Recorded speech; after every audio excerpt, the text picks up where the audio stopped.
আমি আমার নেতারে অনুরোধ করছি সিলেট বিভাগের 19টা সিট পাইতে হইলে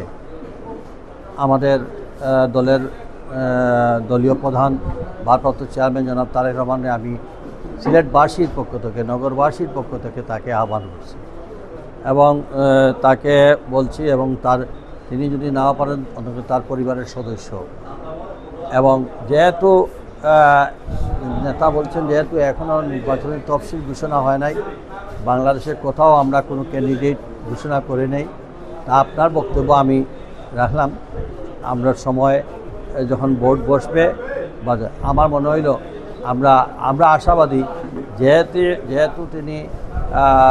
আমাদের প্রতিষ্ঠাতা চেয়ারম্যান শহীদ রাষ্ট্রপতি জিয়াউর রহমানের সকল কর্মসূচি সিলেট থেকে হয়েছে, বেগম খালেদা জিয়ার সকল কর্মসূচি এবং সিলেটের বিএনপির আমলে এই একমাত্র একটি সরকারি যতবার বিএনপি ক্ষমতায় গিয়েছে ততবার এই এলাকার এই বিভাগের উন্নয়ন হয়েছে এবং তিনি নির্বাচনের সময়ও সিলেটবাসীর সঙ্গে উনি কাটিয়েছেন, এখনও উনি সিলেটবাসীর সঙ্গেই আছেন এবং উনি আমাদের এই এলাকায় ওনার শ্বশুরবাড়িও। কাজেই সব দিক বিবেচনায় আমরা আশা করি তিনি আমাদেরকে ফিরিয়ে দেবেন না, আমরা ওনার কাছে দাবি। এবং তিনি এক কথাই বলেছেন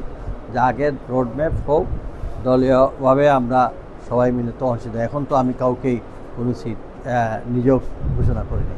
অতএব আমরা আশাবাদী যে সিলেট হবে তার সিলেট পূর্ণভূমি হজরত শাহজালাল শাহপরানের এই মাটি থেকে